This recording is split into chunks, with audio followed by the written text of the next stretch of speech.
शिव की दया हम कैसे पाते हैं? गुरु अनुसार करने भर से पाते हैं। गुरु अनुसार करना भर है, बस। न मेरी ज़्यादा है इसमें कुछ, न इसमें कम है। जैसा गुरु ने साहब को आदेश दिया, साहब ने हम लोगों को बताया है, उतना ही भर करना है, उतने ही से महादेव की दया हो जाती है। अलग से कोई कर्मकांड, अलग से कोई बहुत बड़ा प्रबंध करने की ज़रूरत नहीं है, क्योंकि मनुष्य के सहज प्रेम से वो परमात्मा लभ्य है। सहज जो जन्मजात हमारे आपके दिल में होता है, किसी के लिए भी, किसी के लिए भी, पिता के लिए, पति के लिए, बच्चे के लिए, जन्म से ही है वो भाव, वो प्रेम जन्म से है, सहज प्रेम से। उसी तरह के सहज प्रेम से वो परमात्मा भी मिल जाता है, वो शिव भी मिल जाते हैं। लेकिन बात ये है कि शिव के लिए शिव को चाहना होगा, जो साहब ने किया। हम इस क्षेत्र की बात करते हैं या भारतवर्ष के किसी भी क्षेत्र की बात करते हैं, लोग कहते हैं, और साहब ने भी हमेशा कहा है, साहब ने हमेशा इस बात को कहा कि विचार भी किया है तो ठहरे रहो, ठहरो, विचार में ठहरो। भाव एक दिन तो बनेगा, एक दिन तो ये पानी वाष्प बन के कभी बदलेगा अपना रूप, तो भाव में बदलेगा। भाव भी टूट सकते हैं, भाव में भी रुके रहो, रुके रहो। कैसे हो सकता है? तीनों सूत्र करने से हो सकता है। तीनों सूत्र करो, अपने गुरु शिव को मन ही मन पुकारो और कहो, हे शिव, आप मेरे गुरु हैं, मैं आपका शिष्य हूँ, मुझ शिष्य पर दया कर दीजिए। महादेव दया करते हैं, उनकी दया हो जाए तो चर्चा, शिव की चर्चा दूसरों से करो, खुद समझने के लिए भी करो और दूसरों को समझाने के लिए भी करो। लेकिन शिव की चर्चा क्या हो? तमाशा नहीं है ये तमाशा नहीं है, ये खिलवाड़ नहीं है कि कहीं भी हम शिव चर्चाओं का आयोजन कर दें। बहुत सोचना पड़ता है, बहुत सोच समझ के करना चाहिए। ये नहीं कि मन नहीं लग रहा है तो यहाँ भी कर दिया, यहाँ भी कर दिया। शिव की चर्चा शिव भाव से संजात, शिव भाव से भींगा हुआ, प्रगाढ़, एकदम गहरा बना हुआ मेरे दिल में जो होगा वही ना हम आपके दिल को दे सकेंगे। जो मेरे पास होगा ही नहीं, हम आपको क्या दे सकेंगे?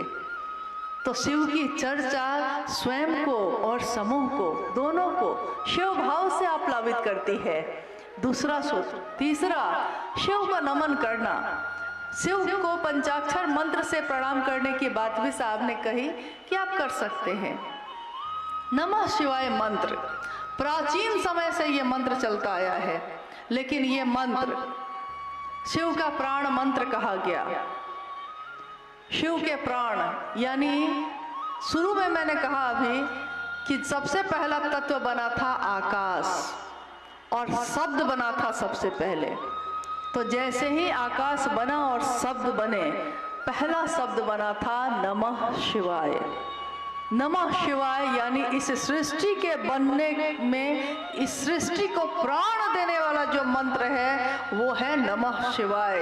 शिव के समग्र स्वरूप को, संपूर्ण शिव के स्वरूप को हम चले थे जगत गुरु शिव का सहारा लेकर, लेकिन वही शिव नीचे तक आकर, हमारे आपके चेतना के स्तर तक आकर धीरे धीरे अपने समग्र रूप से मिलवाते हैं।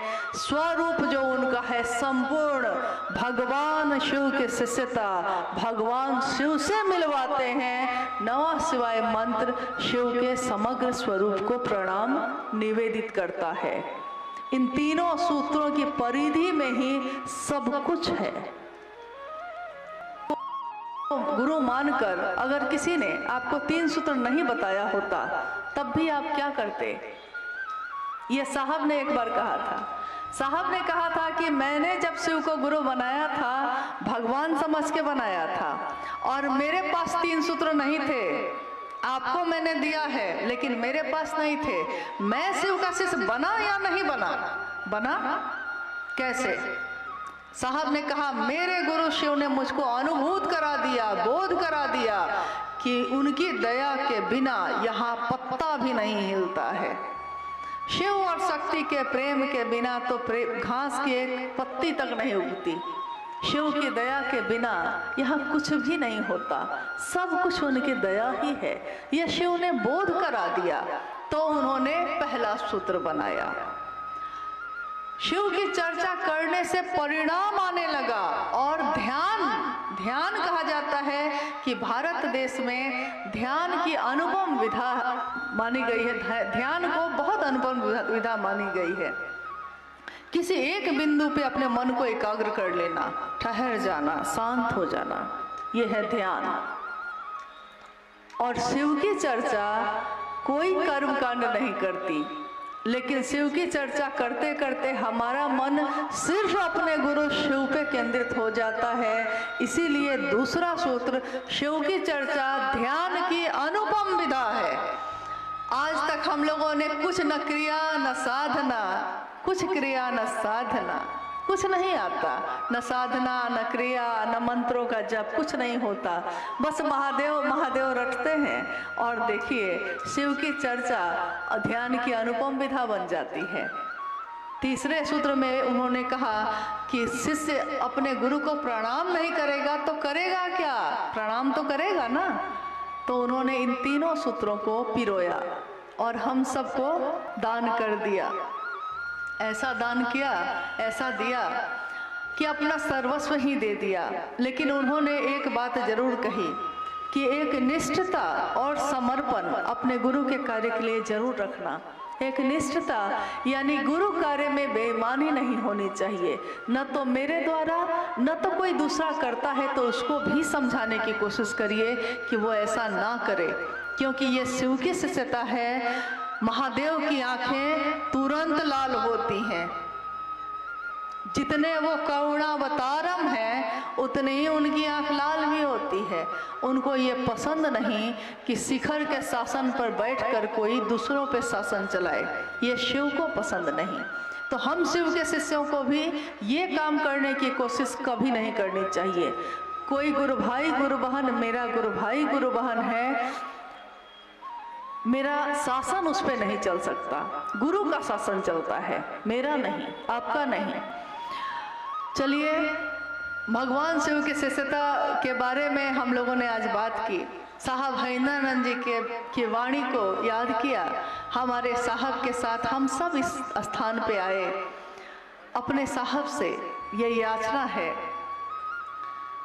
कि मेरे मन में फैले अंधेरे को हे साहब दूर करिएगा, सत्य की राह दिखाइएगा, क्योंकि हम लोग भ्रमित हैं, समझ नहीं पाते। ये हमारा दोष नहीं है, ये हो जाता है जगत में, हम जानबूझ के ऐसा नहीं करते। गलतियां होती हैं शिष्य से और गुरु माफ करते हैं।